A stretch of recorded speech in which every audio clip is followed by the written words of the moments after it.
Um, we're going to go ahead and get started, okay? Because I want to be respectful of everyone's time, okay?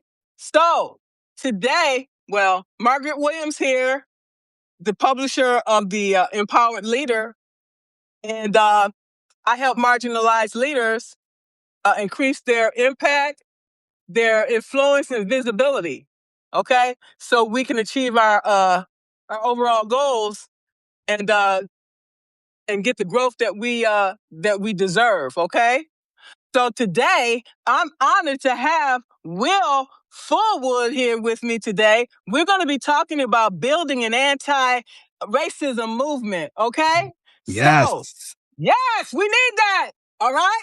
So Will, he is online as the contraband, okay? And he is not engaging in surface level conversations about race. He's building an infrastructure for racial consciousness, okay? And based on his expertise, okay, Will operates across education, law, and activism, okay, with intention. His work centers on shifting how people understand race, not just through outrage, but through discipline, dialogue, and accountability. Okay? Will brings nearly 2 decades of experience in education, teaching learners from early childhood through adulthood. Okay? He currently serves as a professor of transition math and English of a North Carolina community college, okay? His expertise includes assessment and educational technology, which means he understands both systems and outcomes, okay? He is a trained attorney, holding a Juris Doctorate, okay? And actively practicing law. That legal grounding sharpens his approach. He does not simply critique systems, he understands how they function. Okay? And who better to talk to us today than Will Fullwood? Thank you so much, Will, for Thank joining us you today. so much, Margaret. My goodness, that intro. I do have to make a couple corrections. So first of all, I'm no longer a professor teaching transition math and English in the North Carolina Community College system. I did quit that job in August. Okay. So last year in August, I said, you know what? I'm moving on.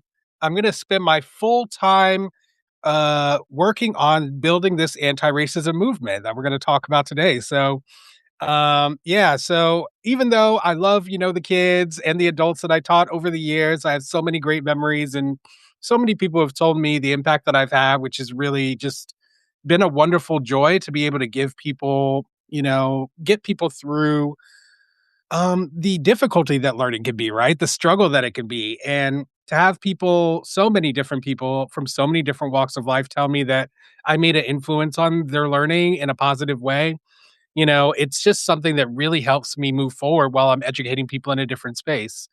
And then the other thing that I want to say is that I actually never practiced law outside of a student practice order that I got when I was doing my clinical work in law school. So I did represent clients in court as part of the criminal defense clinic that I worked for.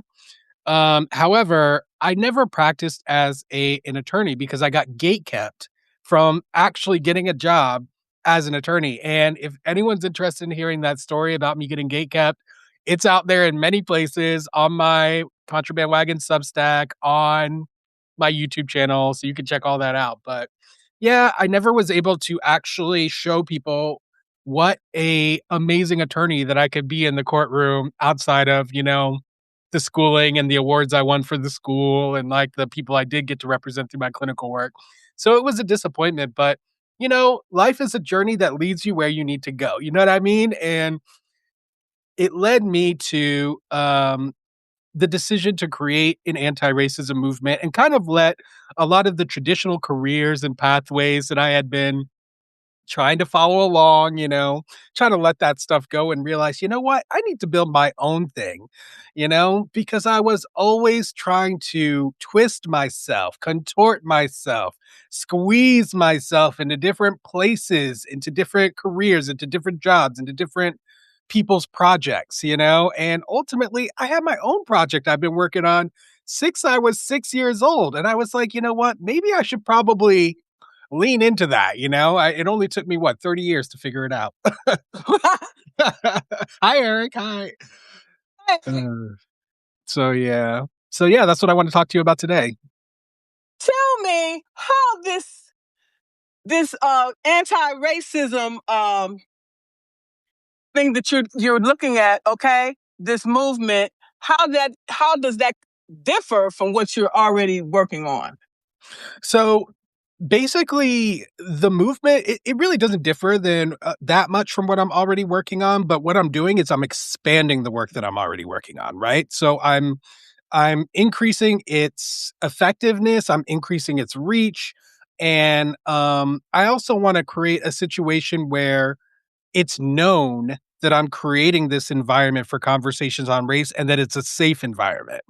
And that's something that I've been noticing that people here on Substack who are watching my live stream conversations, these are some of the private DMs that I get about it that like, wow, like I don't normally hear people talk about race in a way that like normally I want to turn it off, but like with you, I just want to keep listening, and people telling me that they recognize that the language that I use, the way that I approach the conversation is radically different. And I think it's even radically different than the way most people in the anti-racism space in general approach this work. So we could talk about that, but before we get into that, I just want to say I want to talk a little bit about why conversation, why I'm choosing conversation, because a lot of people question that, like what is a conversation going to do? What difference is a conversation going to make? Why would you focus on that?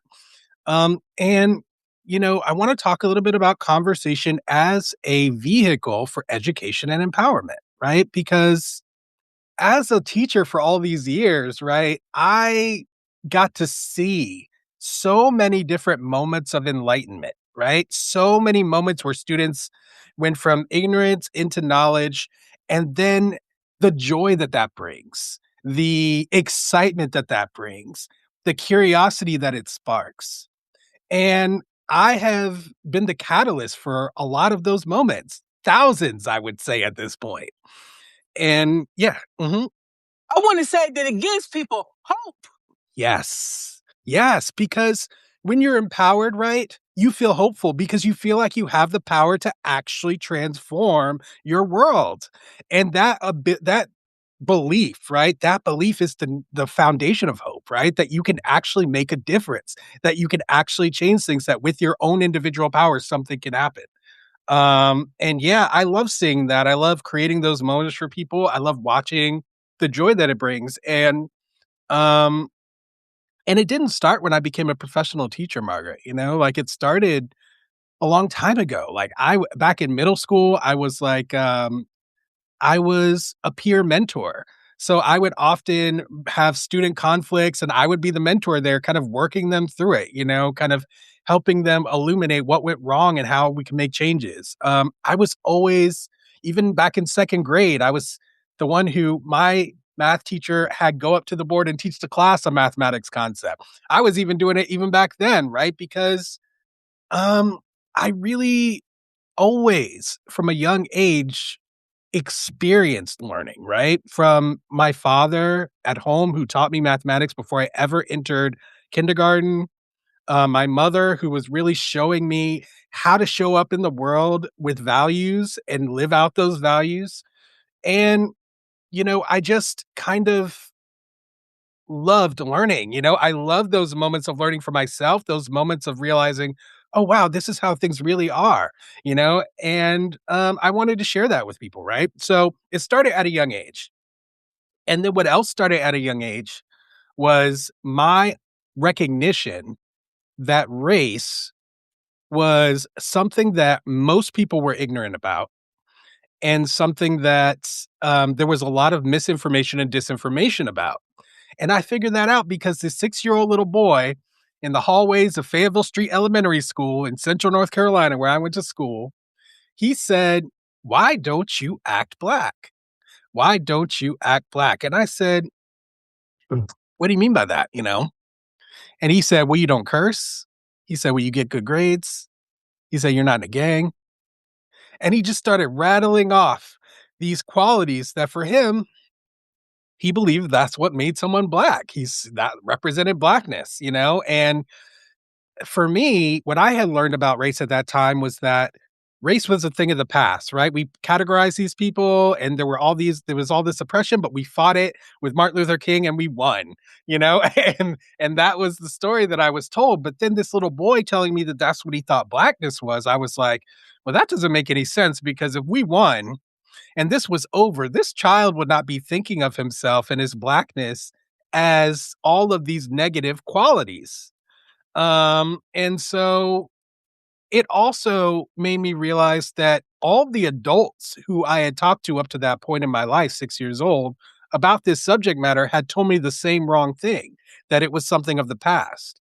That's what I was indoctrinated to believe.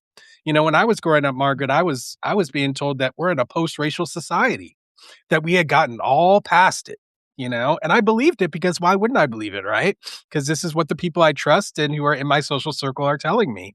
But it was that experience at 6 years old that snapped me out of it and made me realize, oh, that's definitely not true. And it sparked my curiosity in the same way that I've sparked my students' curiosity throughout the years. And I've been very curious about this subject ever since and studying it intensely, both secretly and outwardly and notoriously for decades now. So that's the foundation of the movement. I grew up in I was born in the 1960s, okay? So, that was a very pivotal, pivotal decade. Okay, Yes, with a lot of things going on, the Bay of Pigs and, the music revolution, sex revolution, the civil rights movement and all of these things. And it did make a difference. Okay. It helped to implement a lot of the things that we are privileged that we have enjoyed. Okay. Because when I went into the workplace, there was affirmative action. Okay. And because of that, I was able to get the job with the government because I filled two quotas.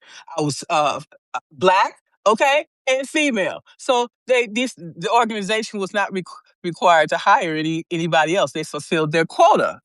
Okay. But mhm, we see all these things have been stripped away. Okay.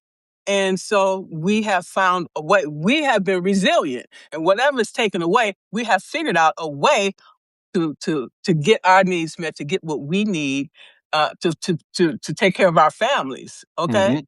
And So that's they what we said yeah, and I we was had no just gonna choice.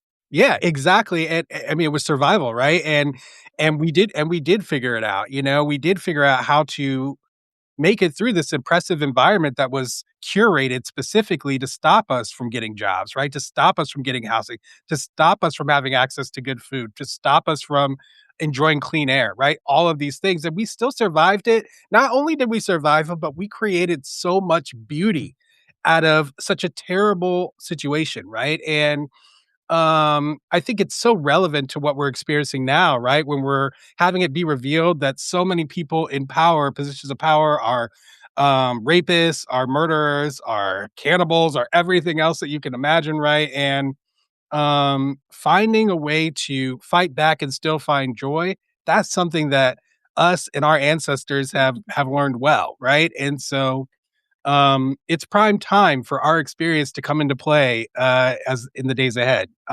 So yeah, you know, another thing that you said just there about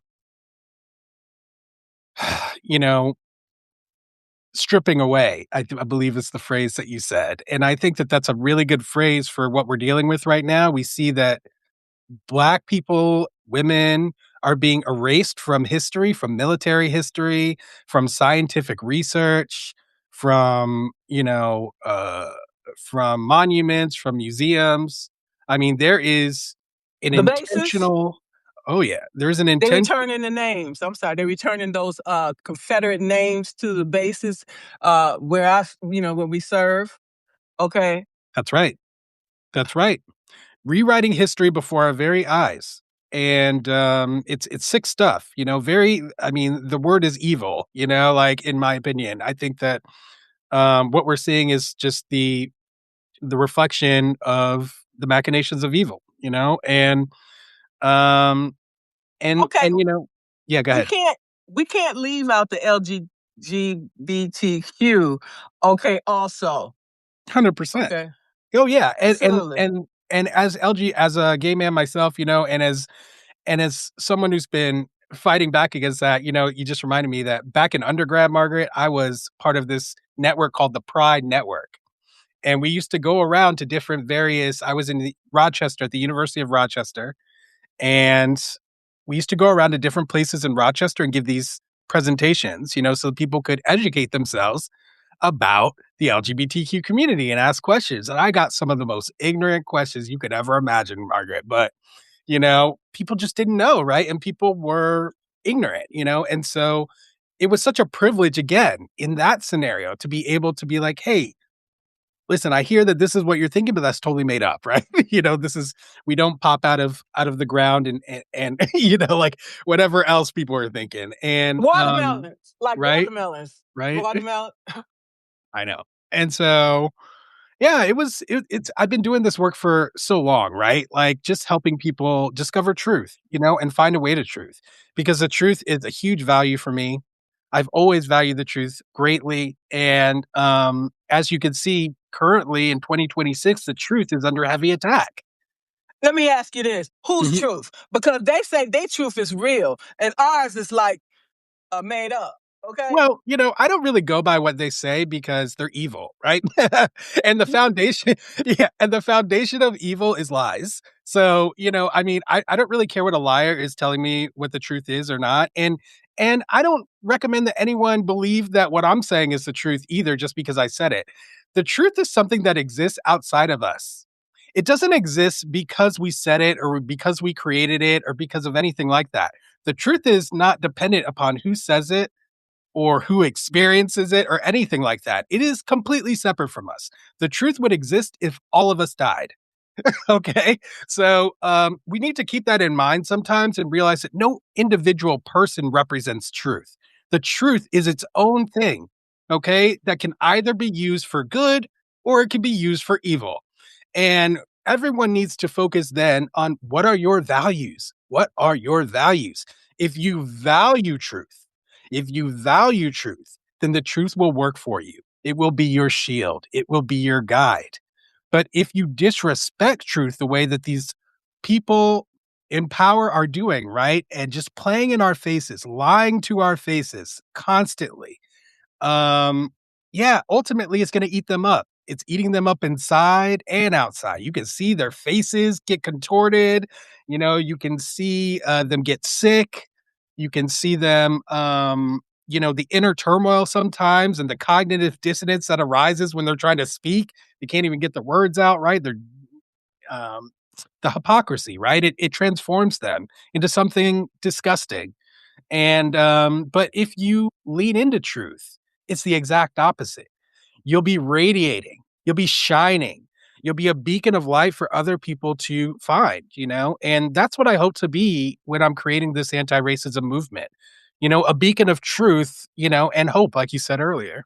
So that's the goal. Let me ask you this. Now we look back at the Declaration of Independence. Okay, the same people that wrote that also were slave owners, so they were playing both sides. Well, I mean, I think the lies started back then, right?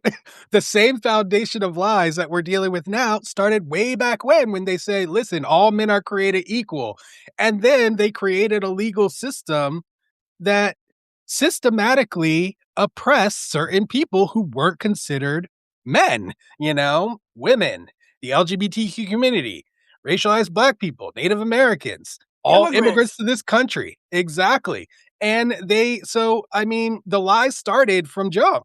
And have we ever corrected those lies? No, we have not corrected those lies because in order to correct them, we would have to be teaching the true history of this country.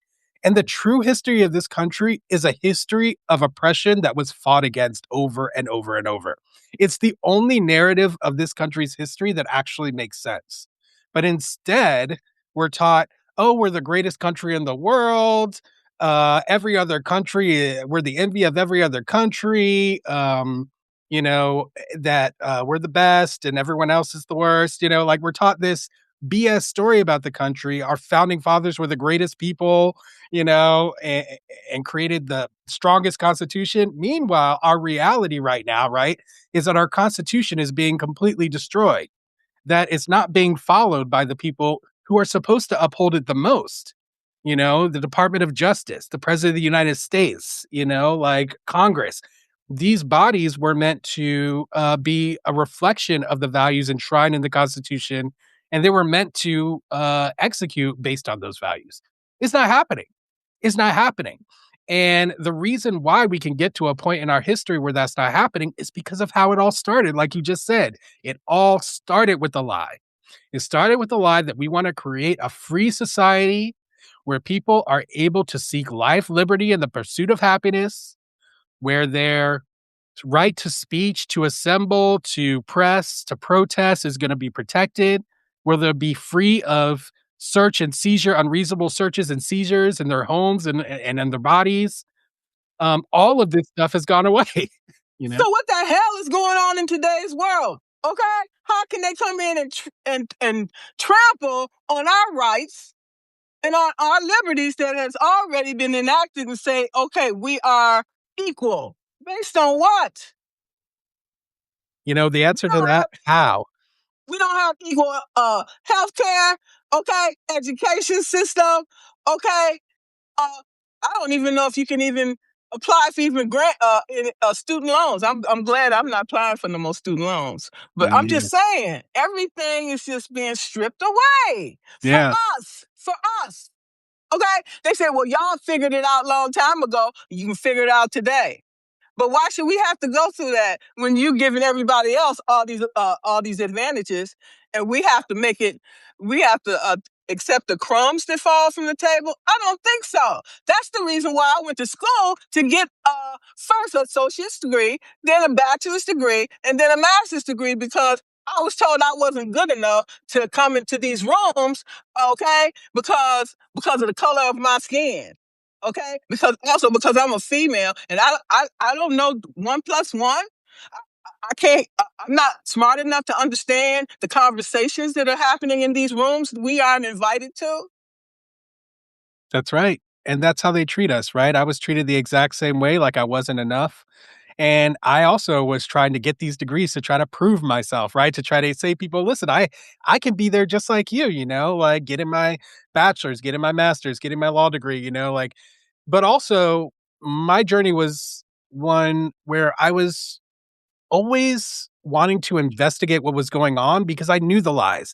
I knew this place was a foundation of lies at a certain point, but it's still very confusing, right? Because everyone is walking around acting like everything's normal, right? Even right now, when we found out the whole of the world's leaders are involved in an international sex trafficking ring and probably ritual sacrifice and cannibalism, right? As we're finding this out, everyone's still going about their business. People are going to work, they're sending their kids to school, and so that was the environment in which I was trying to discover um what the truth is, and it's very difficult to do that. But I did it. I found secret ways, I used mathematics. I used social engineering. I used books, right? I used documentaries. I used all kinds of I used people who had been in the civil rights movement and heard their stories. I went out seeking this information so that I could find out, what, how did we get here? And how do we get out of here? Okay. How do we transform this toxic environment into something that's breathable? Let me ask you a question. One of the biggest heroes during that time was Harriet Tubman. What are some of the tools that she used? She was successful. She never lost what you call the people that came along with her. She never lost a client, whatever you call it. Okay, she never. Everybody came alive at home, back home alive. And you know why? Because it was a coalition of all different groups of people, including whites, all different kind. They worked together. Okay, so That's how right. can we utilize some of these things in today's world? Okay, how can we utilize non-violent resistance to get this? How come we can't gather together and say, okay, we're not going to spend our money at these specific stores, okay, and target them. Okay, we have to grab them by the you know what, and we have to show them. You don't tell nobody nothing. You show them. It's true, Okay, yeah. we've been talking too long and we ain't seeing no results. We got to show them. Yeah, Yeah. and, it's a process, Margaret, I try to give people grace who are not ready to take action yet, b and the reason why is because I recognize how poisonous this environment is, okay? It is insidious. I I cannot necessarily fault people for being unable to escape the poison. You know what I mean? And so when you say showing people, that's the key because when people see an example of someone going against the environment, that is what sparks people's curiosity about what's possible outside of what they already know, right?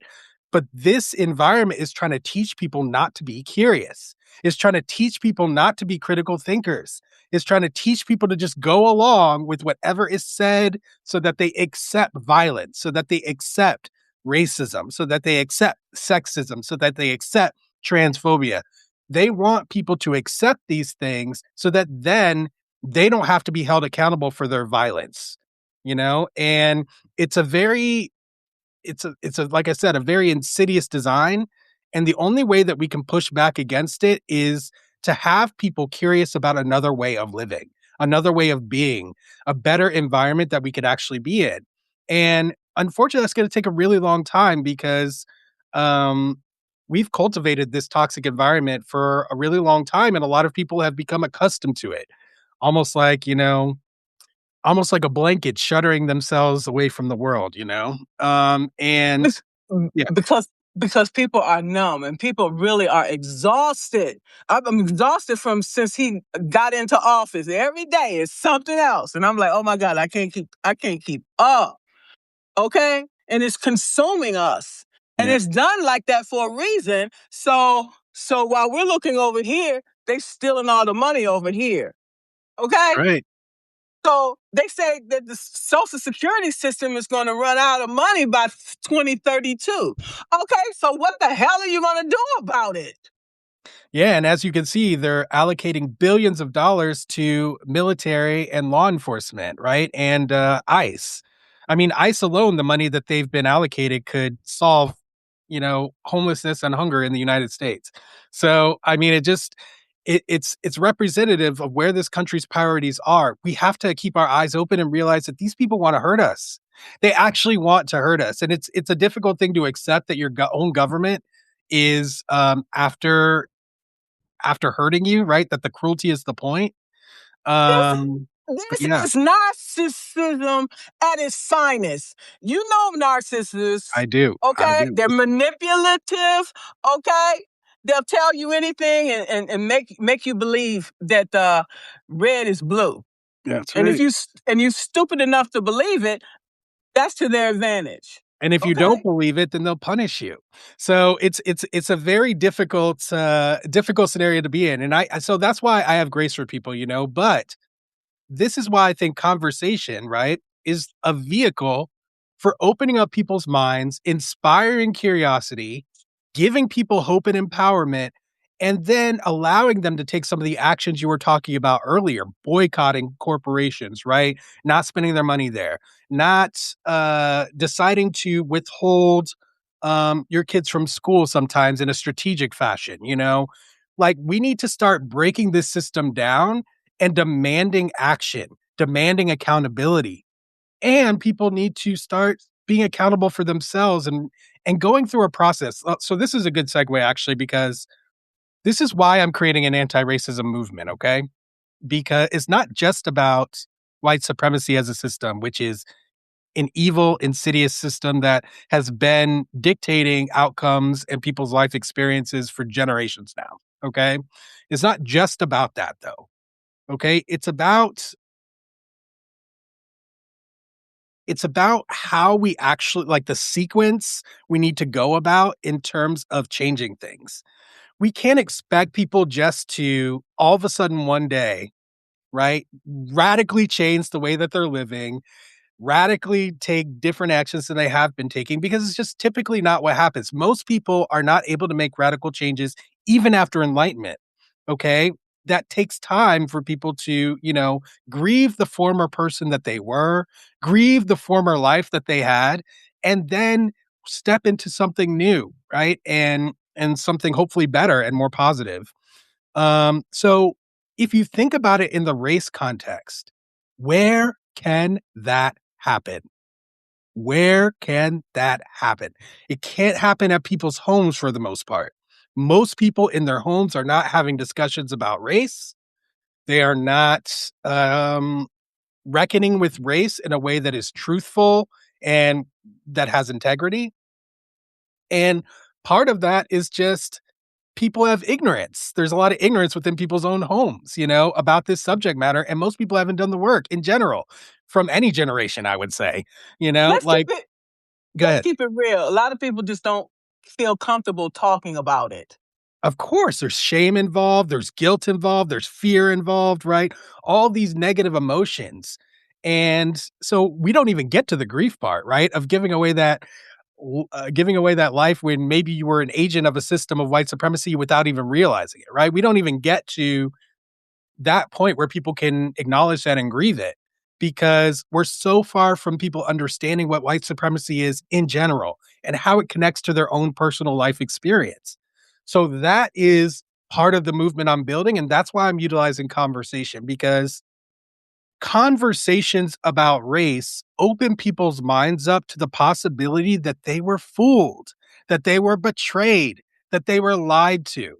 Without those conversations, people will continue to believe the lies because it's less painful than letting them go.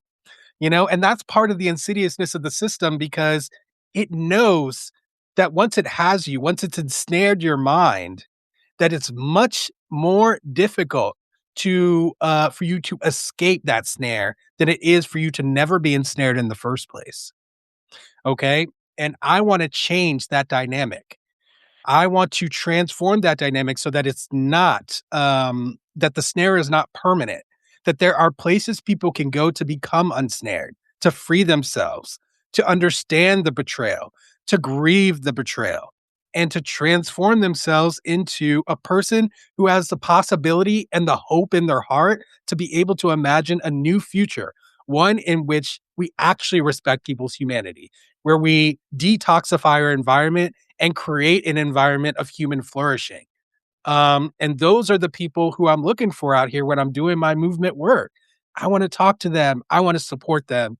I want to hear from them. And I think the more people who can hear from people who have found a way, a different way of living, okay, than what we've been doing.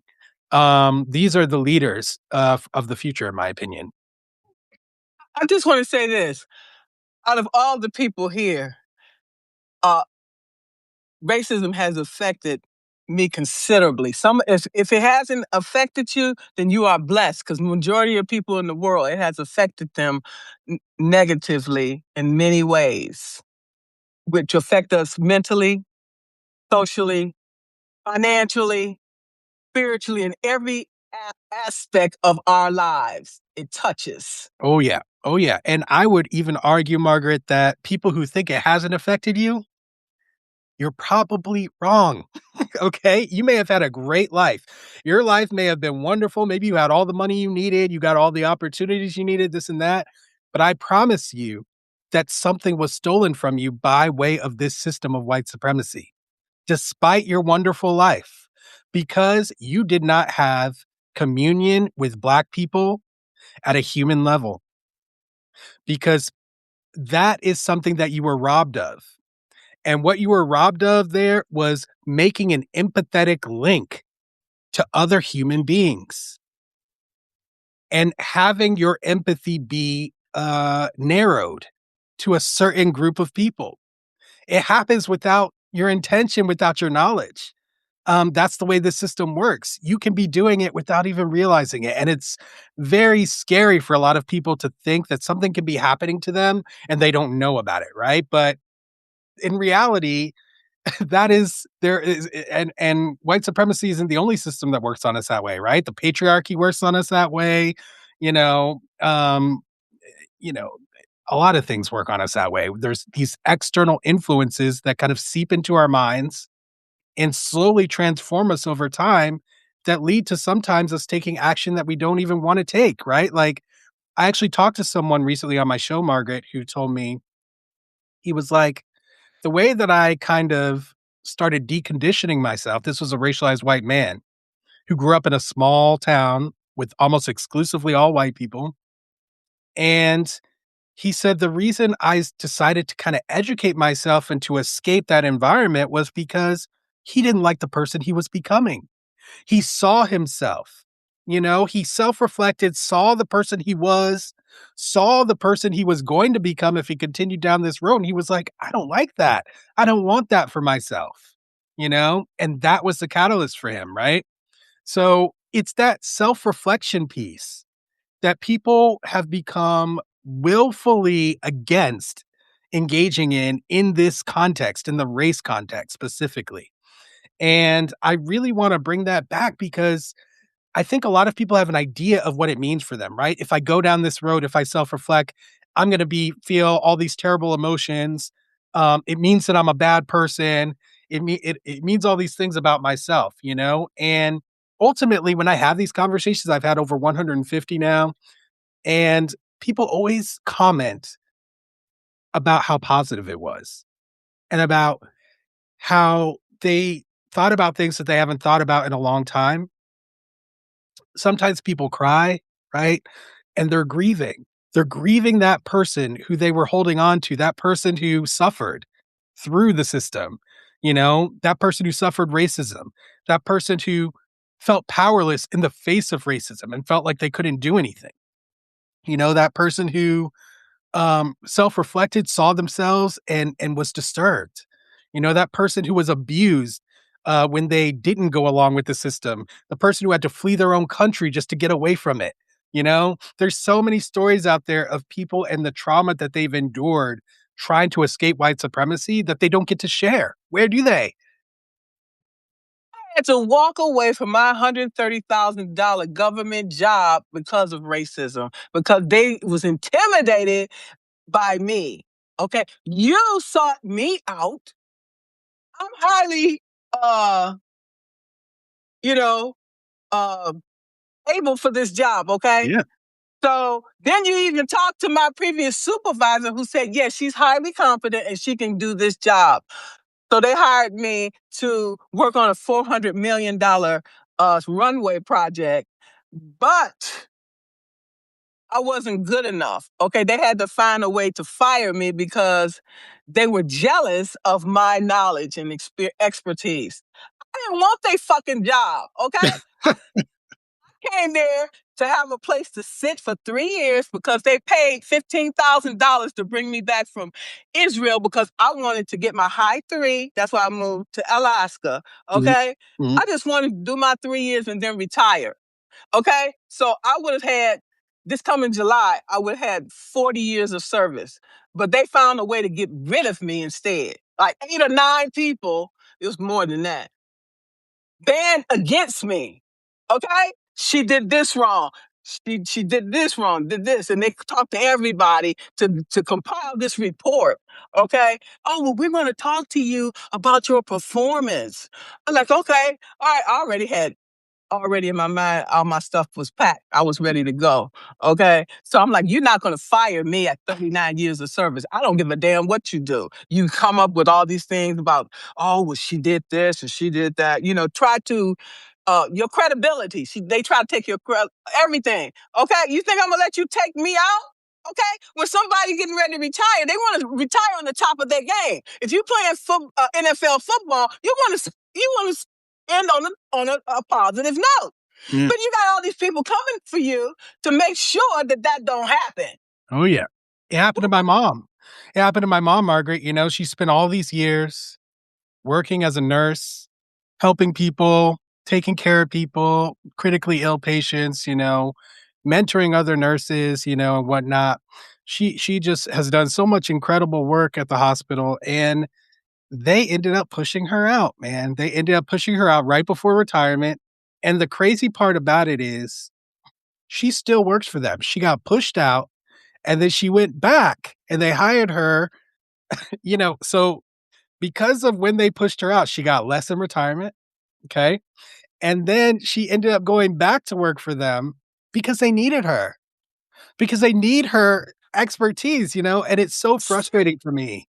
It's so frustrating. Yeah, I know it. I've been through it too, like, I mean, I was literally in a conversation with the CEO of an education tech company who told me that he wouldn't pay me after a year of working for free, to show what I could bring to the table. I then had this kind of final conversation with the CEO where I was like, all right, it's time to pay, right? Like, I've shown you what I can do. I've shown you the value that I bring to this product and the company. And he fought against that. And so I said, "Well, I'm leaving now."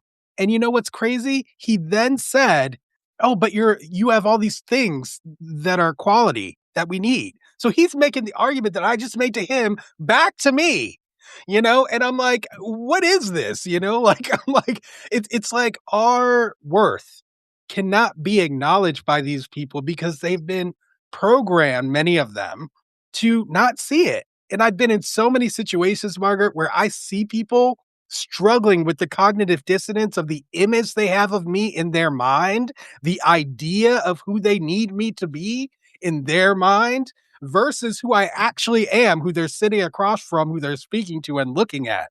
And there is a struggle there that I watch people go through. It's very perceptible to see people go through it and be like, I want this person to be less than they are, but they're not, and it makes people very uncomfortable.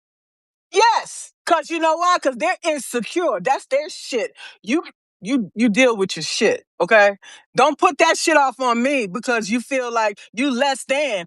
I don't give a damn. I went to school. I sacrificed everything, and I deserve this. You're not giving me shit. I Right. earned it. Yeah, just like everybody else who earns it, right? And, like, Fuck. somehow you're looked at differently, and there's other things too, I was working at a school where all the Black teachers were being systematically fired, but they couldn't fire me, Margaret. You know why? Because I was doing too good a job. In the end, they had to make stuff up, you know? See? Yeah. Exactly. That's what In I'm the end saying. yeah, in the end, they had to make stuff up. They made all kinds of stuff up. They made up a story um, that I made up a story that a kid said he would bring a gun to school. Back then, I was a mandated reporter. So a kid did say he would bring a gun to school. I reported it, and I got called into a meeting claiming that I made that up. I mean, another example. I was using an app on my phone for grading and attendance purposes when I was working in a high school, and I got called into a meeting for using my phone during class, even though they encouraged us to utilize technology in order to do some of these things. So once I explained, then they were like, "Oh, okay."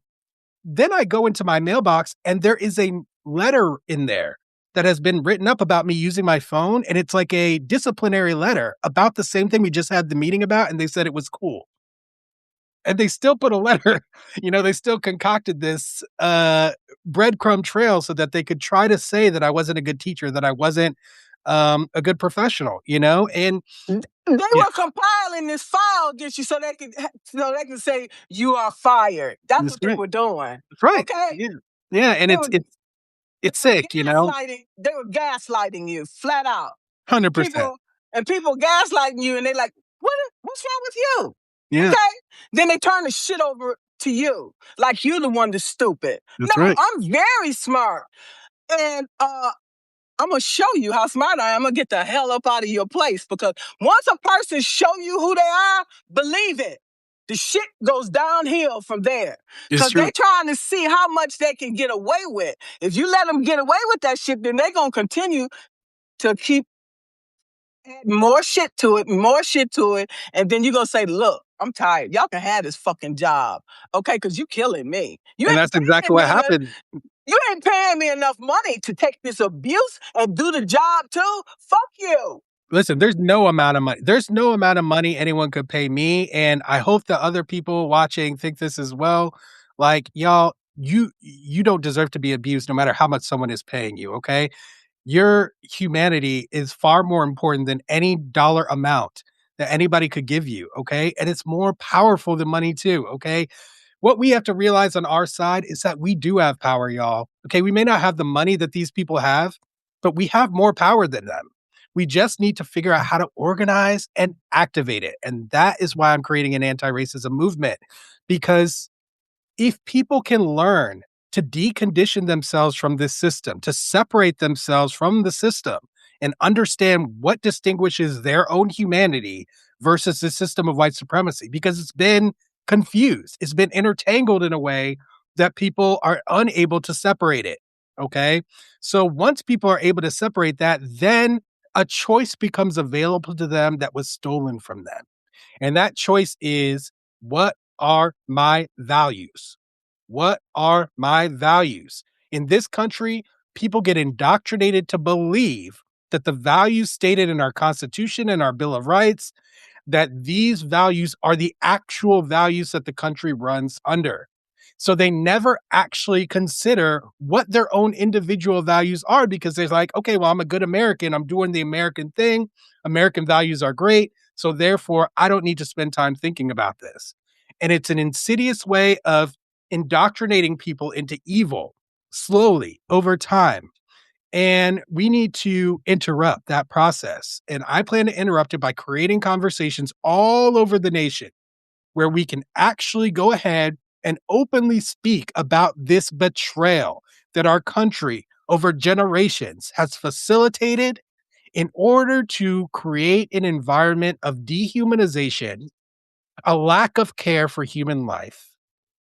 And that's why we're seeing so much violence. Maybe you saw my note where I listed all the places where people have been shot and killed in the last 10 years. It's everywhere. It's literally everywhere we go, everywhere we exist in this country. And my mom said, not recently, she's like, isn't it like that in every country? No, it is not. No, it is not. People are not getting blown away like this everywhere they go in other countries. It is not. Nor do people accept violence the way that we accept it in this country. When did all this come about? Okay. It started with slavery. It started with the genocide of the Native Americans, and it never stops. Okay, not just that too. Also the Chinese, also us, because Of remember, course, we built the railroads. it's Okay, so all the throughout trains could come history. through. Chinese exclusion acts, the Japanese internment camps, discrimination against Irish and Italian immigrants. Like, I mean, you could go through the entirety of American history and you can see that the seeds have never been uprooted, that they've always sprouted back up over and over and over again. And there's continuously people who have been rising up to fight it. The problem is we've never been able to generate a critical mass of people who are saying enough is enough, and we want to create a system that's going to fight this into perpetuity, into the future. Evil is good at creating plans to go into the future, long-term plans. Okay, they've been fighting to get us to this point for 50 years. We need a similar kind of fight, a similar kind of plan that's going to extend into the future. Okay, But this has to be grassroots, and it should be in every state. Okay. 100%.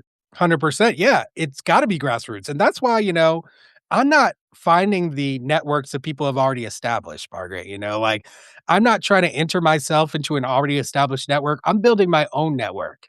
Okay.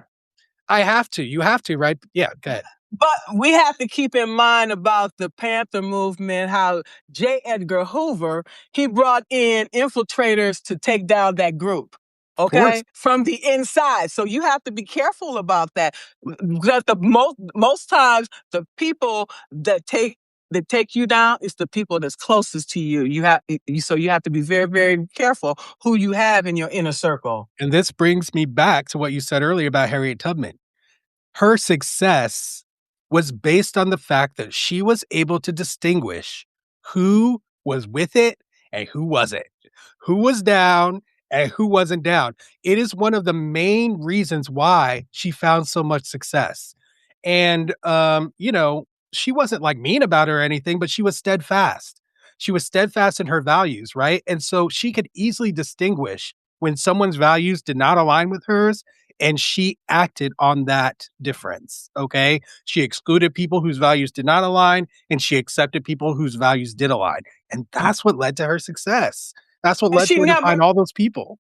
and she never lost a client. I'll just say client, okay? She Exactly. never.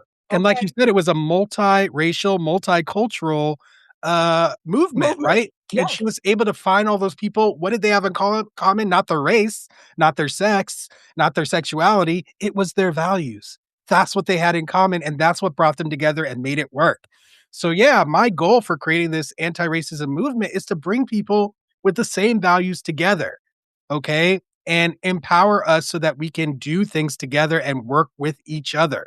Okay, these evil people, they found ways to work with each other, whether it involves blackmail or whatever else, like whatever machinations they utilize to cooperate, they do cooperate. Okay, our cooperation is going to be based in love. Our cooperation is going to be based in hope, and therefore it is stronger. And joy. Let's not forget That's joy. right, and joy, Okay? 100%. My concern is how you fund it because you have to have security and safety in place, okay? Because there are so many people that are trying to take us down, You're right. okay? So how you fund this? You fund it through nonprofits or what? This is my movement is gonna be a for-profit business, okay? This is gonna be a for-profit business. I'm purposely not being in the nonprofit space because I've met many Mhm. people in the nonprofit space, and what they communicate to me is that they are restrained, that they feel like their work is diminished as a result of the creation of that, entity, and I cannot be restrained. I cannot be, I refuse, and so I'm also making sure that I'm not going to connect my business to the economy of the United States. I know that's right. Yeah, I can't, like it would be foolish of me to connect my business to the United States. I will be doing business in the United States, but it will not be a United States based company because I want them to have a much harder time trying to stop me. Um, so, like you said, I have considered in the creation of my business what I need to do in order to kind of protect myself from some of these infiltrations, right? Actually, you reminded me of a conversation I had in one of my open discussion groups I have online. I bring people to like Zoom calls once a month, and we have round robin discussion on race. And somebody asked me about that, Margaret, some months back about, well, don't you think that people are going to infiltrate you? And I said, yes.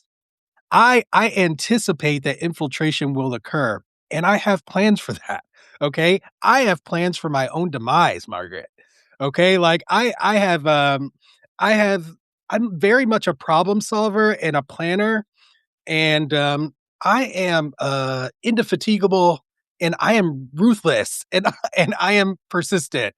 I think that these are qualities that people don't think about for people who hold values like love and kindness and compassion and empathy, but these are values of mine. I will ruthlessly pursue this, and I will pursue it strategically using every ability that I have.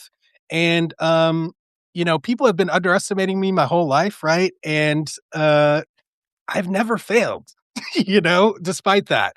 So I feel very confident that I can be successful. The question is, am I going to be able to have enough time to really gather enough people in community in order to realize that a movement where we create conversation on race across the nation consistently is enough.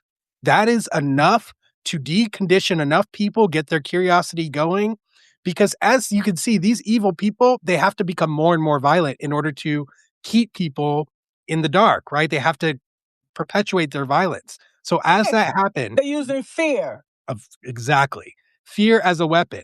So as that is continuing, more and more people are going to reject it because it's not what people want. People don't want to be scared all the time. You know, And I don't want you taking me back to Nazi Germany either. right? Place that Like I know nothing about. yeah. Okay? I mean, these concentration camps are building all around the nation. Trying to fund. Like we can't allow it, right? If we have a value of human life, which I think most people in this country do value human life, okay, And I think that we just need to tap into those values, get people to consciously think about them, think about how they may be acting in conflict of those values, and choose differently. That's what we need to do. Yeah, what kind of world do you want your children and grandchildren to grow up in? Do you want them to be in this Nazi regime? Do you want them part of that? Exactly. I know you can't send me back to Africa. Maybe my ancestors came from Africa, but I was born here in the United States. Now I have to prove that I'm a citizen of the United States. Absolutely not. Now I have to show papers that I have the ability to vote. What the fuck? Yeah, it's absurd, it's absurd. And, you know, um, my only I mean, I don't wanna get too far into it because, yeah, Okay, I yeah. I I don't wanna get too far into the voting aspect and the political aspect because I truthfully believe that while politics dictates a lot of our lives, right? Like, um, I think it's kind of a paradox because I do not think via politics that we have a way of changing things at this point in time. It's very unfortunate, but I don't think that we have the political power in order to do that at this moment, which is why I don't focus on politics because I really, I think that we have to go through some stuff now. We're already going through stuff, but we're going to go through more. This is the beginning. These people are not going to stop. They're going to build their concentration camps. They're going to put people in it. They're going to put ice everywhere. This is their plan, and no one has the power to stop them. And we Who's need to the start next building it target? now. We need to. Who's the next target? Is it us? Is it who? Is it interracial marriage? They're gonna be going for that. I'm just saying we have to figure out what we're going to do to stop, to slow it down if we can't stop it. We can stop it though. This country only runs because of us. Ultimately, we need to realize that. And people Come, need they to don't realize it. How They realize it? do realize it, Margaret. They know it, which is why they try so hard to control us. They must control us in order to make their machinations, evil machinations, come to fruition. They must control us. So they know. They know that if they lose control over us, they lose. And so we have to then make sure that we don't relinquish control of ourselves to them. That is the key. Okay. We Well, have to take it back. well, tell us how to do that. Well, this is why I do conversation, right? Because Yeah. ultimately it's an emotional heart thing that we're dealing with. It's a spiritual thing. Okay? Like that they have um dulled our senses. They have lulled us into a sense of passivity. And in order to get it back, we need to energize people who know that something is wrong, but they can't necessarily put their finger on it and they don't know what to do about it. I find that there are a lot of people out there who fit that mold, and all they need is someone to help facilitate a process whereby they can become enlightened about themselves, about this country, about the world, and then make that choice, that critical choice that they are going to lean into hope, that they're going to lean into kindness, empathy, and compassion, and lean into the creation of a better world. But you can't do that if you're stuck in this one. You can't do that if you're stuck on thinking this is the only world that we can have. That's why community is so important, right? Yes, absolutely. We have to build community and, it proves to people that there's other ways of doing things, right?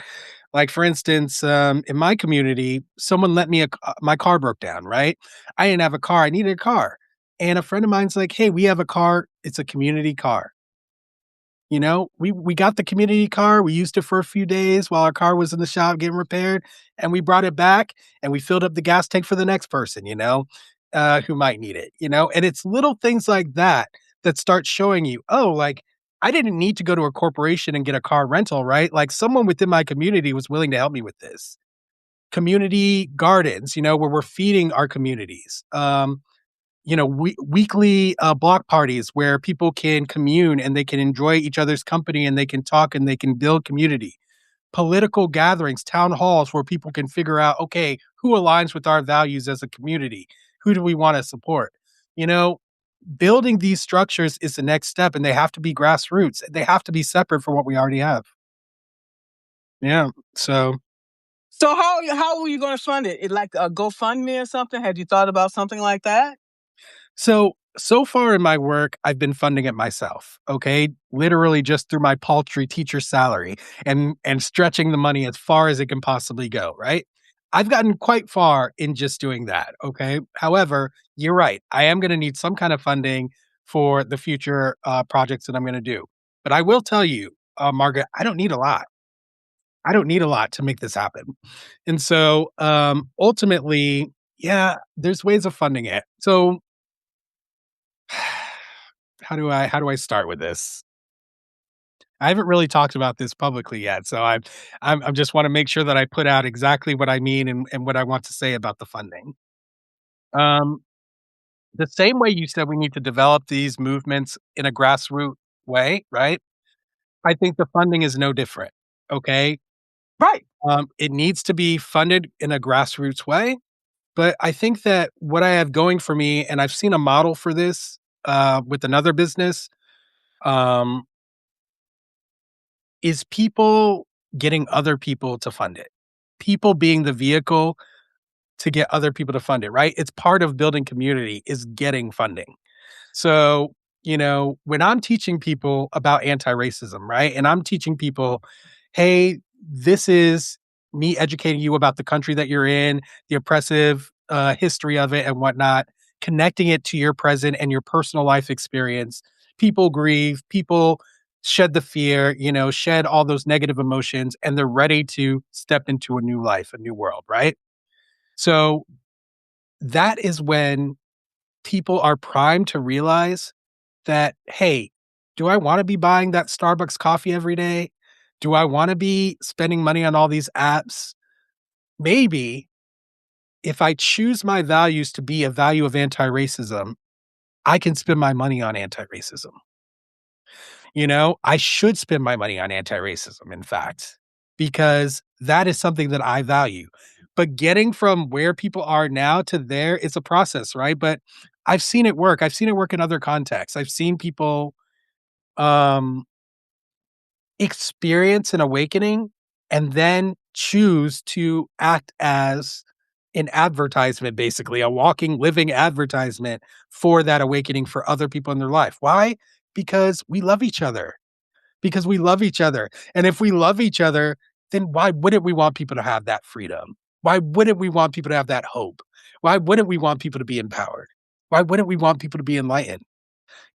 And so ultimately it's up to people who get that awakening to go out and get other people to get it, you know and this is a model that does in fact work. It is working right now out in the world in reality, so I know it can work. And I think part of the way that it works is by giving people not just a lecture, right?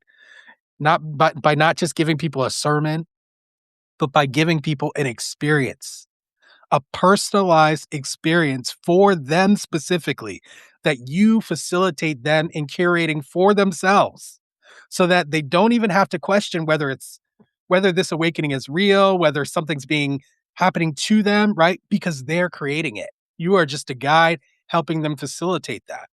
So that's the work that I'm going to be doing, helping people facilitate these experiences that awaken them to the reality that they can separate themselves from the system of white supremacy, that they can make that choice, and that choice indeed is the best choice. So that's what I'm going to do. Well, will you let us know how we can support you? I'm sure you'll be having further conversations about it. And if you want to come back on and talk about it, I would be honored to Thank do you. to do my part. It's about doing each of us doing our part, to pay it forward because, you know, um, it'll help my daughter and future generations, okay, even the current generation. And I would even like to see how we can help the local communities, how we can help to fund like some what do you call it, like send some young people to school because we don't know, whether they're going to even continue to support the thing, what you call it, they got rid of the Department of Education, okay? So I don't know who is handling the student loan system and how people are going to be able to fund their future educational pursuits. So, Absolutely. so this is what we need to be looking at, okay? And Yeah. so how, yeah, And how can we when we support you? build community, right? When we build that community, that's when we can start building systems in place to fund people's education, to fund people's healthcare, to make sure people have food, housing, and clothing and whatnot, right? And it all starts with organization, Miss Shirley, Miss Shirley? I may. She passed away recently and you know, she was clothing people. She was feeding the homeless. She was clothing people. She was getting them what they needed, their supplies. She was giving them hope and she was strengthening their spirits. And she did it publicly, she did it notoriously, she did it openly. And every time someone tried to stop her, she found a way to keep going. And she was just a really big inspiration for me. In the work that I want to do. I had hoped to partner with her in the future, right? And so that we could work together. But, her legacy will live on, hopefully through the work that I do, and just like many black women who came before her, she was the model and she was an exemplar of what we need to do. And um, yeah, I just want to put that out there because she's such a hero of mine, and she's gone too soon, but again, what you said earlier about being an example, she was an example for me. She was an example for me, and I'm gonna take on what she showed me and I'm gonna run with it. Great. And one of the things you talked about is you willing to, you putting your all into it. And like me, and a lot of veterans and other people, we are willing to die for what we believe in. Okay. 100%. I've already Absolutely. devoted my life, 100%. My life is on the table, and that's not a secret to anyone. I speak openly about it. I don't intend to survive this, to be honest. I believe that I'll definitely be detained and because I'm so persistent and that I won't give up, I believe that I will end up coming face to face with, violence in the future. I have experienced some controversy myself, but I refuse to be censored. I refuse to be intimidated. I refuse to be manipulated because if our ancestors didn't fight for these rights, we wouldn't be where we are today. And I'm willing to fight, die for that because Martin Luther King, Malcolm X, a lot of these leaders knew that their time on this earth was limited, That's right. but they fought for these rights and was willing to die for it. That's right. And there it is. My motivation is the same as yours. I don't want these babies growing up in this world. I refuse. I refuse to allow it. Okay? Like, I don't have kids of my own, but I will not let these children grow up in this world. This world is sick. It's toxic for them, and I just won't allow it, and I hope that other people who won't allow it, who feel the same way, who are willing to risk something to make sure that this doesn't isn't the world that our kids grow up in, find me, reach out to me, support us, support the work that we're doing to try to create a better world. It's the only way. Okay. And everybody doesn't have to give their life. Okay. I'm saying that I'm giving my life because, this is it's my individual decision, right? It's my life. I could do what I want with it, right? And for me, there's nothing more important than this. There's nothing more Nothing, important than giving. nothing. Yes, the giving these kids a future they can actually step into that is worthwhile. There's nothing more important to me. And so, yeah, Who do they have to look up to but us? right, Okay. We right. need to set the standard. We need to raise the bar. Okay. That's right. That's right. And yeah, let's continue doing that. Let's continue being that example and showing people that they don't have to just accept the world as it is. We can create something better, bigger, more progressive, something that is an environment that we can be proud of, a country that we can be proud of. No one can rationally be proud of this country right now. And No. so Yeah, I hope everyone reflects on what that means, that we can't be proud of this place. I hope everyone reflects on the violence that we're surrounded by on a daily basis, what it's doing to us, what it's doing to our children, and decide that, hey, it's unacceptable. And hey, I also have some power to do something about it. And whatever that power is, I'm going to use it, even if it's minuscule. Just taking small, tiny steps, even if that step is educating your own self. Okay. That can be enough. All right. It's all about mindset and taking action that's consistently rising to the level that we need for revolution, y'all. All right. And I'll be right with Absolutely. y'all.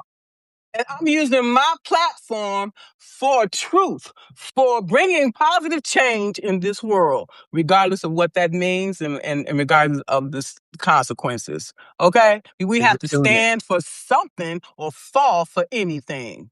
Yes, absolutely. So don't fall, guys. Rise along with us. Rise with us. All right. We welcome you. We invite you. We honor you. And I look forward to working with everybody who's trying to do what Margaret's doing here, which is being a bullhorn for truth and creating an environment of flourishing. Let's do it, guys. I want to thank you all so much for coming today. And Will, I really enjoyed this conversation, and we will have many conversations in the future, I'm sure. Thank you so much. Thank you. Yeah, I enjoyed it too. I look forward to having more in the future, Margaret. Reach out anytime. You know, I got your back. All right. Like, if there's something I can do to Likewise. support you, let me know. Okay. Likewise. Thank you.